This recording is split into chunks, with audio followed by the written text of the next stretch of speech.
morning. This is CTV News. I'm Taylor Thomas. The rain didn't stop Governor Wes Moore from throwing his full support behind gun safety advocates in Annapolis. Today, Moore spoke to a big crowd of supporters of Moms Demand Action. The gun safety group is asking lawmakers to tighten the state's concealed carry permit law. State Senator Jeff Wallstreicher is sponsoring the Gun Safety Act of 2023. The measure would prohibit a person from wearing, carrying, or transporting a firearm onto private property without permission. It would also forbid a person from wearing, carrying, or transporting a firearm within 100 feet of a place of public accommodation. And so the Supreme Court has forced our hand here in Maryland. And so the time to act is now. The time to say no to guns in our schools is now. We are here to address the issues that you all have been fighting for and advocating for, and letting you know that right now in Annapolis, we have got your back and your issues are ours. Keeping guns out of the hands of people who pose a danger to themselves or others is our top priority. There's already been a huge surge in the number of applications for concealed carry permits and applications granted since the Supreme Court decision. And the fact is that more guns in more places are not the answer. If more guns made us safer, the United States would be the safest country in the world, and we're not. We have an epidemic of gun violence. A hearing on this measure is set for February the 7th at 1 p.m. Expanding health care coverage and bringing down drug costs, those are the main objectives of health care advocates this session. The agenda targets 5 key areas. They include continuing current efforts to make prescription drugs more affordable, renewing subsidies for young adults, expanding efforts to help small businesses get their employees enrolled, and enroll SNAP recipients into Medicaid. Advocates say they feel confident they're making significant progress this session. We need to go from 6% uninsured to 0% uninsured. Leave no one behind, as the governor said. And we've made great progress. We need to do more. We expect to work very closely with Governor Wes Moore, Lieutenant Governor Aruna Miller, who in their inaugural speeches made health care coverage one of their priorities, and we look very much forward to working with them. Another item to be introduced this session would be to allow undocumented Marylanders to get coverage. A bill to help stabilize rents in Prince George's County passes out of its second reading during a county council meeting this morning. The bill, CB 7 2023, would temporarily limit rent increases to 3% and would remain in effect until 90 days after a lease expires. Several amendments to the legislation were passed, including certain exemptions. Councilmember Crystal Orietha recently spoke with CTV about the measure. We just had a rent strike happening in Councilmember Jolene Zivey's district. We had so many happening in Councilmember, our chair, Denoga's district around this issue. So we're going to try to move the bill out as fast as possible. And then we're going to have 6 months to hunker down, bring all the stakeholders to the table to work on a permanent solution. CB 7 would also prohibit late fees and penalties during the same period, as well as assesses penalties to landlords who don't abide by the law. The measure now moves on to its third and final reading. The D.C. employee accused in the controversial shooting death of 13-year-old Kyron Blake in the early morning hours of January the 7th is now in police custody. This morning, 41-year-old Jason Lewis turned himself into police. Lewis has been charged with second-degree murder while armed. During a press conference today, D.C. Police Chief Robert Conti explained a discrepancy in Lewis's claim of self-defense that ultimately resulted in criminal charges being filed. It appears that the first shot that was fired actually at a getaway vehicle that was parked nearby. The first shot was not fired. It doesn't appear it was fired at Karan. It appears that Karan was perhaps trying to make his way back, from the video that I've seen, trying to make his way back to the vehicle that was sitting there. And when that vehicle reversed into the alley, ultimately crashing, Karan ran in a direction. It's hard to say. I mean, obviously, I don't know if he knew that Mr. Lewis was standing where he was standing, but you know, it's 4 o'clock in the morning, it's dark out there, and as we learned through the investigation, again, what was initially described to us, you know, there were some discrepancies there as we went through our investigation. Chief Conti also confirmed that there was no confrontation between Blake and Lewis, but from surveillance video, you could hear Blake say to Lewis before he shot him, "I'm a kid. I'm only 12. I am sorry." Detectives are still searching for the others seen on surveillance breaking into vehicles with Blake, not to prosecute them, but to get more information on what unfolded that night. CTV News actually has learned that a plea deal may be in the works for a former Prince George's County police officer charged with killing a person while handcuffed in his police cruiser. Former Corporal Michael Owens is charged with the 2020 killing of 43-year-old William Green. Reports indicate Green, who was handcuffed with his hands behind his back, was shot 6 times by Owens. The police department reached a $20 million settlement with his family in 2022. Owens is the first police officer in the county to be charged with murder for a killing while on duty. You're watching CTV News. I'm Taylor Thomas. Back in a moment. If I could be you, and you could be me for just 1 hour.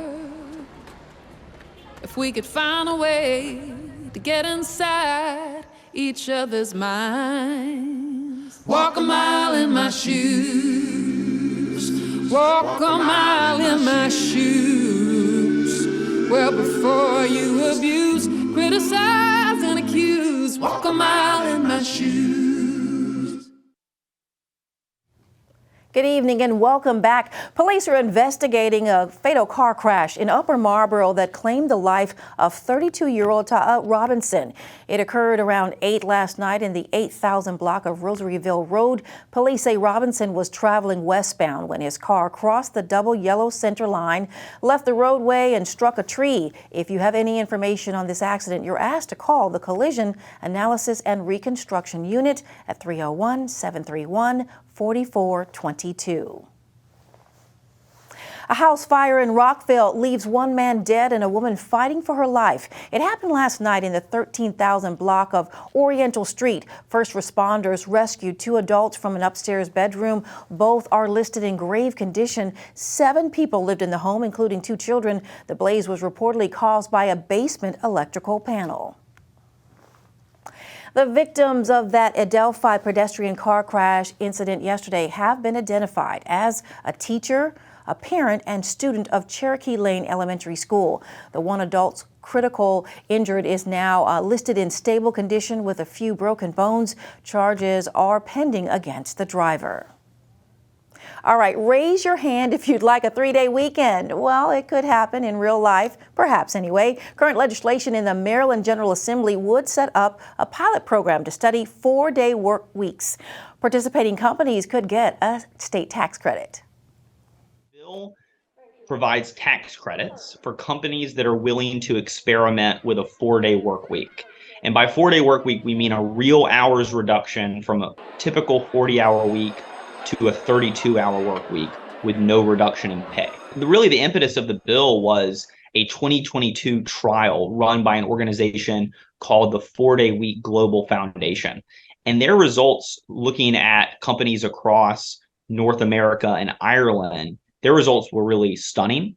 Now, the part that you might expect was that 97% of the 900 employees who took part in this work reduction trial liked it. You know, they said it was a success. They wanted to continue. That's par for the course. That's to be expected. But what was really shocking to me was that the companies loved it too. Delegate Vaughn Stewart is the lead sponsor in the House. There is a companion bill in the Senate. By the way, the last time the work week was adjusted in the U.S. was back in 1940. Prior to that, Americans had to work a minimum of 44 hours a week. A Prince George's County lawmaker wants to make it physically easier for people with disabilities to vote.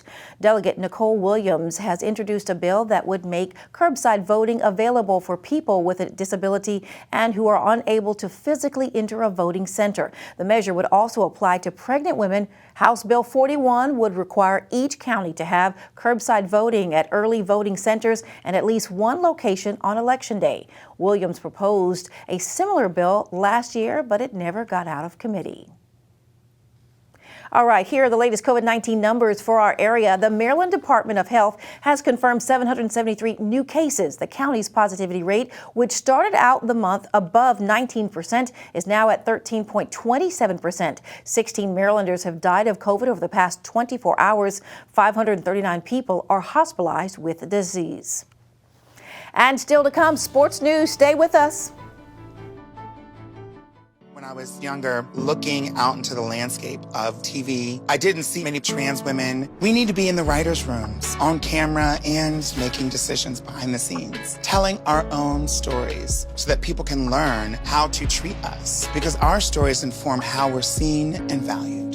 Especially being a Black trans woman, when we are not included in the picture, we are relegated to the shadows. So to give opportunities to trans people, it's life-saving. If you can see her, you can be her.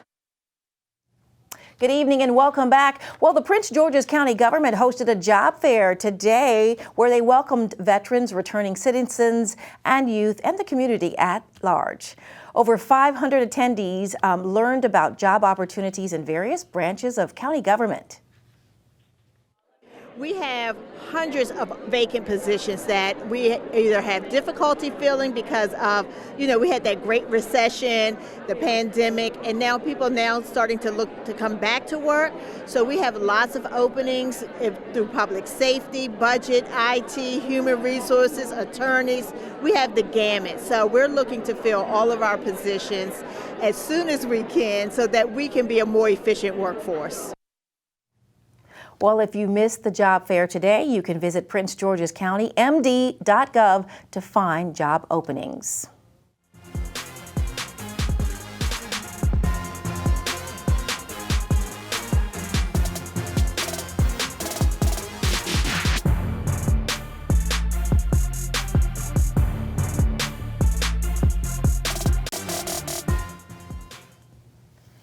The UMD women's basketball team continues to play well. They won their 5th game in the row last night against Penn State. Now, the Lady Terps cruised to victory, beating the Nittany Lions 87-66. The Lady Terps are now 18-4 on the year and will look to move to 19 wins as they take on the court against the University of Iowa on Thursday.